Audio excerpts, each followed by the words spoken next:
So here is our second practice problem. We've got a question 9 as well. 9.1 says, sketched below is the graph of f prime.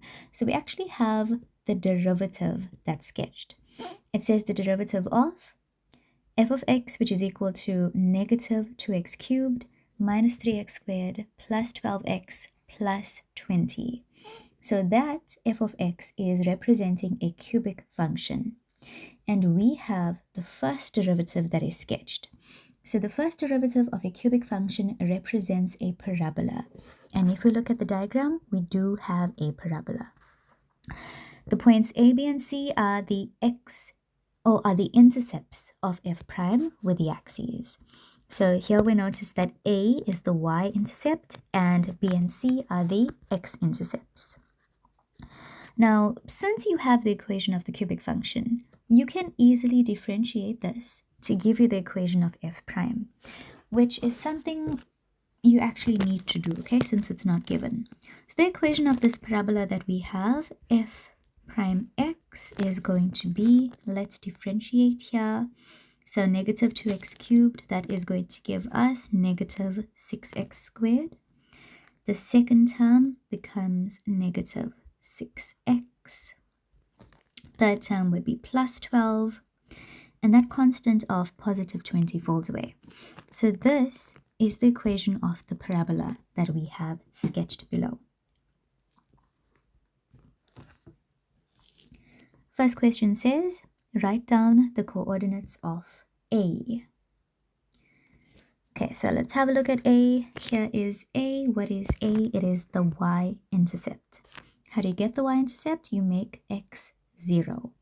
Now, if you have a look at the equation of this parabola that you have, you guys know, actually you should know or should remember from functions, this is in the format ax squared plus bx plus c. And the c value represents the y-intercept. So this point A is going to be 0 and 12. Let's write that down.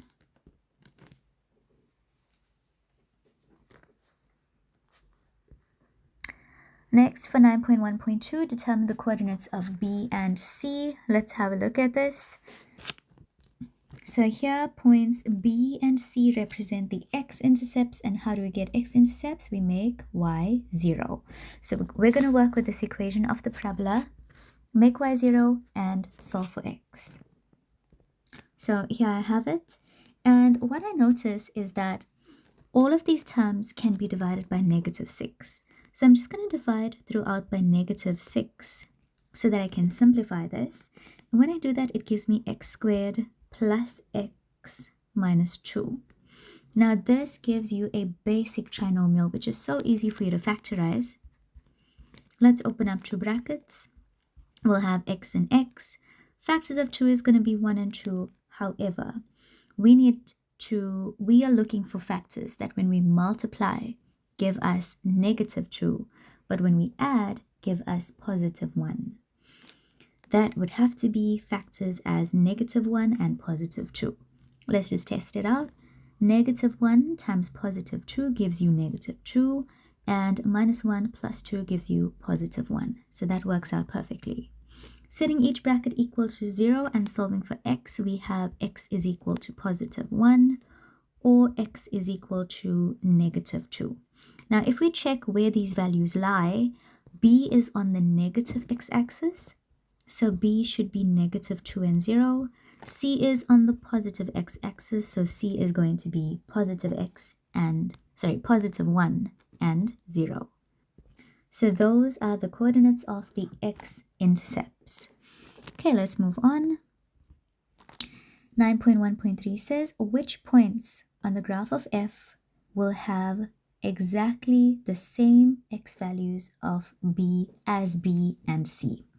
Now, I mentioned this in the previous question, actually the previous video, where I said to you guys that when it comes to a parabola and the cubic function, where you've got your x-intercepts, those x values represent the turning points on your cubic function.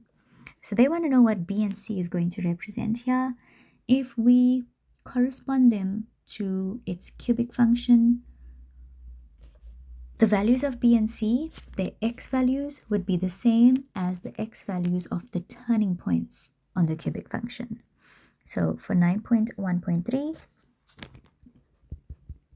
it's the turning points.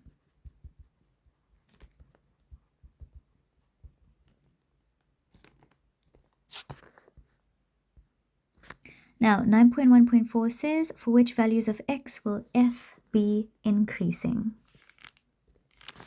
So again, I've mentioned this in the previous video, where I said to you guys that the signs of your y values represents where the cubic function is increasing or decreasing. Firstly, if we have a look at this, right?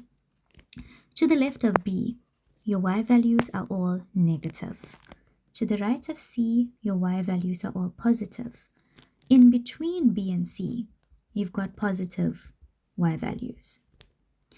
Now, if you were to draw the corresponding cubic function, which in this case, this is going to be its shape because it's a negative one.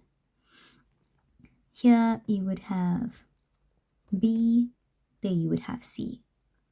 Where your y values are negative, that is where your function is decreasing. So it has a negative gradient.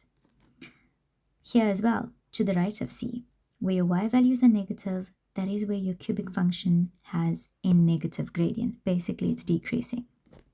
Look at your parabola. In between b and c, it has positive y values. So in between b and c, it should have a positive gradient. Now, we are concerned with where this cubic function increases. So the cubic function is represented by f. It is going to increase in between b and c. Now, the value of b was -2 and the value of c was 1. So it's going to increase between -2 and 1. So as our answer, we're going to say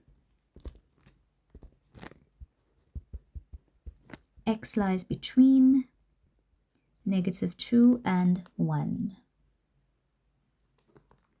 Okay, also, I just want to mention that you guys will probably notice that I've shortened the question. There was a 9.2, which I have removed because I've just had a look at, there was an errata on this, and they mentioned that 9.2 was removed from the question paper. So there was some error with it, and they did not correct the question. They did not amend the question. Instead, they just removed the question from the entire paper. So this question would actually end at 9.1.5. So for 9.1.5, they say determine the y coordinate of the point of inflection of f. Now, since we have the equation of f, and we already have f prime, we know that in order to get the point of inflection, we need to get the second derivative. So we're going to get f double prime. Let's just write this down here first. F double prime is going to be, from our first term, we get -12x, second term, -6, and the third term falls away because we know that the derivative of a constant is 0.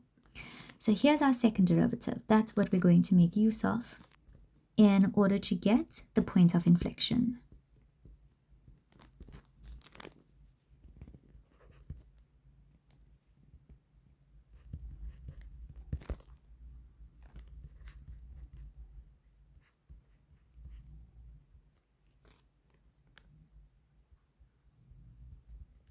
So how do we get the point of inflection?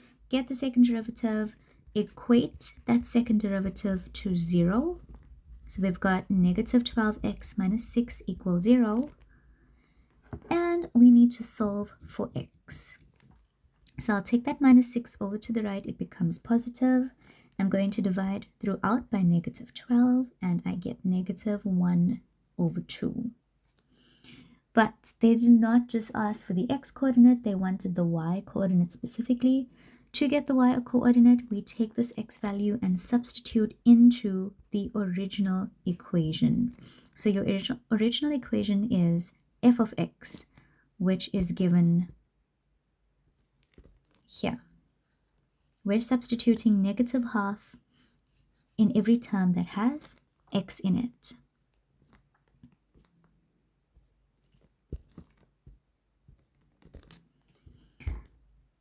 So that is going to be negative 2 into negative a half all cubed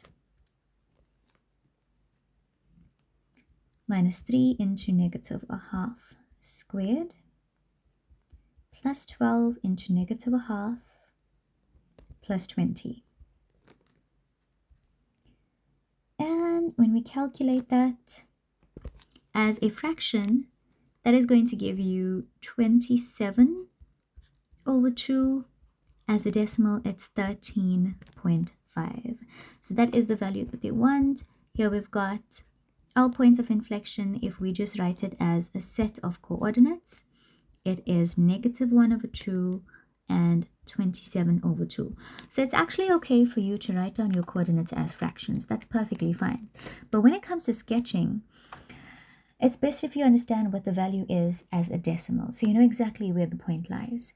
For now, negative a half and 27 over 2 is perfectly fine as our answer. Okay, so as I mentioned, 9.2 was removed, so this is where the question ends.